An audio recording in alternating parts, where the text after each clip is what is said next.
What do you do if you secretly regret your marriage? That's what I want to talk about today, because obviously, if you're regretting your marriage, it's quite a tough realization to have for yourself, because obviously you made that commitment to this one person with the best of your intentions, or both of you, and clearly you only had the best possible outcome in mind. You don't really think about the bad ones, the ones where it might not really end up the way how you envisioned it in the first place. So it's a really tough one. So you really have to properly also understand and thoughtfully process your emotions and the feelings that are behind it in order for you to figure out a way how to move forward from this. And two, stepping back into alignment and stepping back into, some true love and true happiness. And let me say one thing before we even go into this video. I'm not an advocate of breakups. However, with all of this said, I do believe sometimes the best thing you can actually do for yourself and for this other person is actually really going through the process of transforming that love rather than staying in some sort of situation and environment where that love cannot really be felt anymore. And you've tried absolutely everything already and there's just like no way around it. It's not there. Then I'm a big believer to like, okay, we need to make some major shifts and changes here in our relationship, in our marriage, in our, family dynamic, whatever it may be, and transform that love to a new version of love that can actually coexist next to each other. Or maybe not next to each other anymore. And sometimes going through that process of transforming that love, it also means, yes, we need to let go of that love that has already been there. So a new version of love can be created. So coming back to the breakup, for me, actually, I believe in many ways a breakup is just like another version of transforming that love. And we have an opportunity, rather than letting go of love, we can also let go with love, which is a totally different perspective and a very different way how to address the whole topic in itself, right? Okay, so let's come back to the marriage, the secretly regretted marriage. And there are two things that, obviously standing out straight away, and we need to understand them, is regret and secretly. Now, secrecy basically means is like, okay, there's something not properly acknowledged. Maybe there's something pushed aside. There's clearly something not properly expressed and communicated. That's not the type of way how you want to obviously live within your own context of experiencing life in an ideal way, right? The other piece is obviously regret. So some expectations, some ideas and visions that you had, they're not met.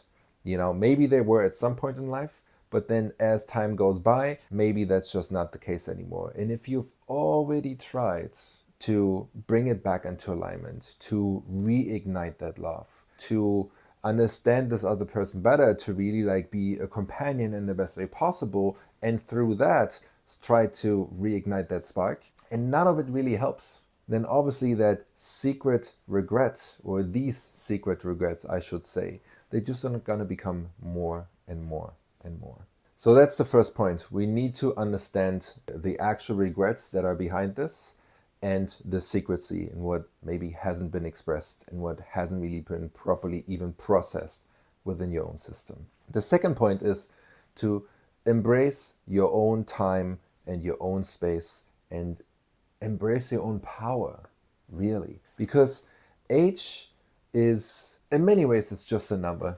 You see people, they're 60. Actually, my mom is the best example. I lost my dad 4 or 5 years ago. And my mom, all of a sudden was a widow. And she went through a very beautiful process of embracing that man, embracing my dad, understanding like, okay, that's a chapter, it's closed, and it's time to create a new chapter. And also that chapter can be beautiful.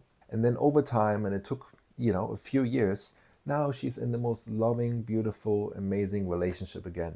It's almost like she always says, like, I had 2 jackpots. I had one, and then I had another one. I just won the lottery again, and I'm so happy for her. And it was a lot of work, and I've seen it, and I supported her along the way. But it was her, the way how she approached life and the way how she approached relationships, and also understood, like, would my dad want her to continue to live, what kind of life he would desire for her. And it's not like being alone and desperate and like, isolated. Clearly not. So she created that. And that was like when she was 60. So 40 Like the age of 40 is like really no big deal whatsoever. There's like, you have more than 50% of, you live more than what you've lived so far. You live more than, again, the same thing, more than that. So why do I say that? It's because there's so much time to create happiness and joy and beauty and excitement back into your life, even though you might not have it right now to the fullest extent and possibility. But that doesn't mean it cannot be there sometime in the near future, right? Hi. Did you know there's an ancient formula that can show you exactly what you need to do in order to experience the life and the love of your dreams?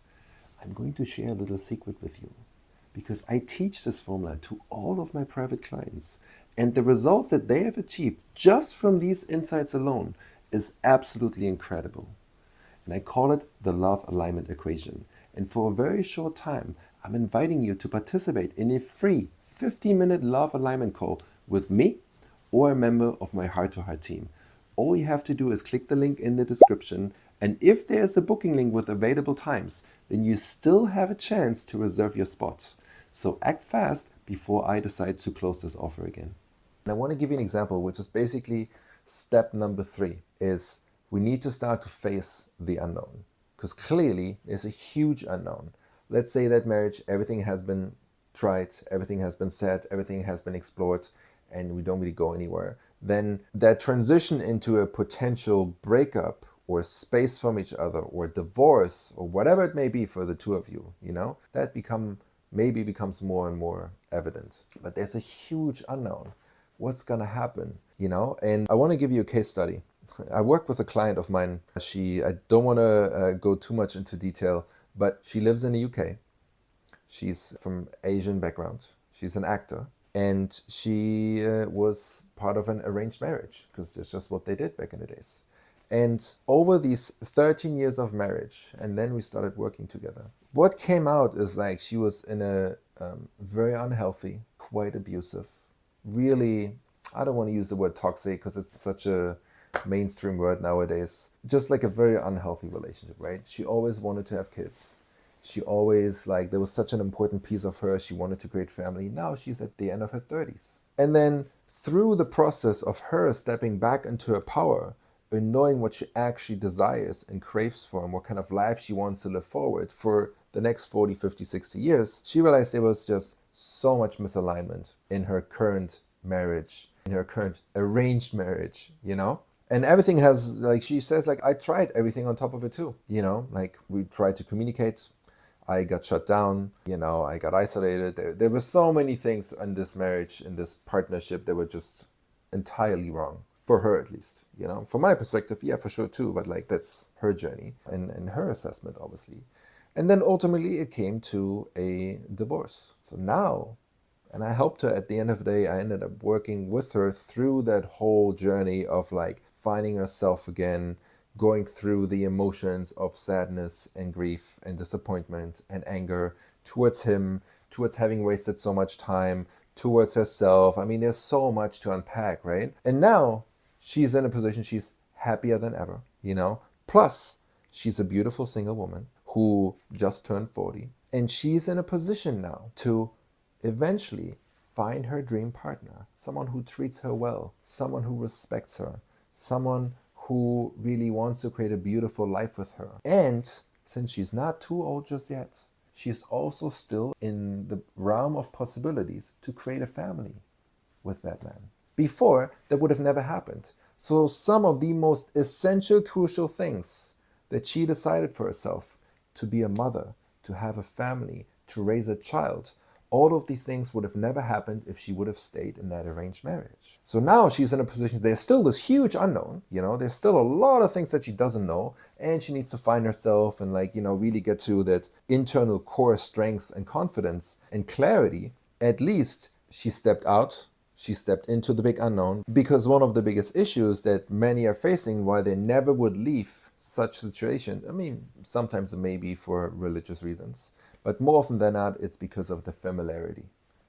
There's a lot of things, the fear of the unknown, even though it might be so much better, but that fear of the unknown, not knowing, creates so much anxiety and fear that they rather stay in the familiarity of what they already know that they're not really aligned with, but at least they know what they get or not get, you know? And that's so unfortunate because it's such a backwards thinking of the life that you're going to live. And you only have like, what, 80, 90, maybe like 100 years yourself, and not having a positive attitude.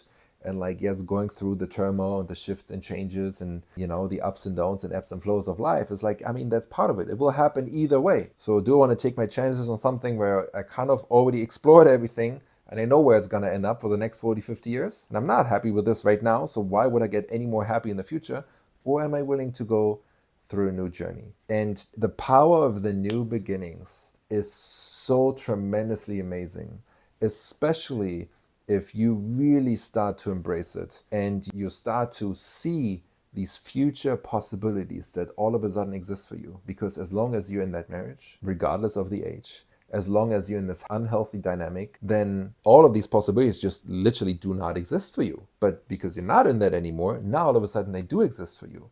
And you can move towards them, you can walk towards them, and you can work and figure out ways to actually bring them, these possibilities, these opportunities, closer and closer to you. So yes, leaving a regrettable marriage, an unhealthy, you know, maybe even at some point unwanted marriage, it can literally be a statement of like, okay, I'm ready to close that old chapter and I'm willing to step into the unknown and embrace that new beginning. So yeah, divorce is frightening and it's scary, you know, and some take it easier and they just blossom so much more. Because finally, like that strangling kind of internal feeling that they had is just like all of a sudden released. It's like that's not there anymore. And all of a sudden you can breathe, you can feel the spaciousness and this openness. And that's such a powerful feeling to be embraced. So therefore, yes, a divorce can mean it's a new beginning. So therefore, these type of major shifts and changes, even though there's something coming to an end, it's also a very big new beginning. And that can be viewed as something very, very exciting.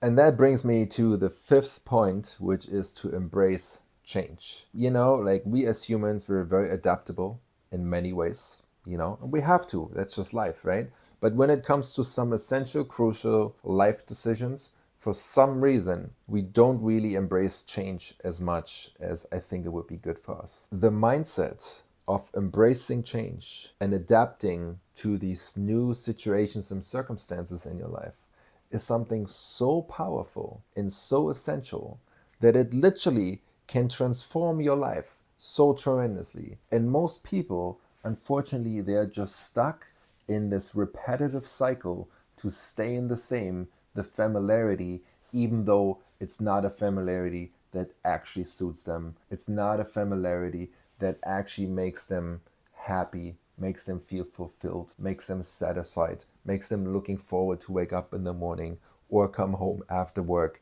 There's so many things where embracing change would actually give you so many opportunities to step back into happiness and just step back into on a different timeline, you know? Because if I continue to walk that way, I know what that timeline is going to look like. I know that for the next 40, 50 years. If any, it's just going to get worse because everything else has already been tried. But if I embrace that change, I step into the unknown, I embrace the power of these new beginnings, now all of a sudden I'm on a completely different timeline because my mindset, my energy, the way how I approach life, the way how I'm also like eliminating things that are draining me, that are causing me to not be happy, allowing myself to get rid of these things. Because at the end of the day, we have only one life on this planet, in this body, on this earth. And it's your choice to make it the best that you can.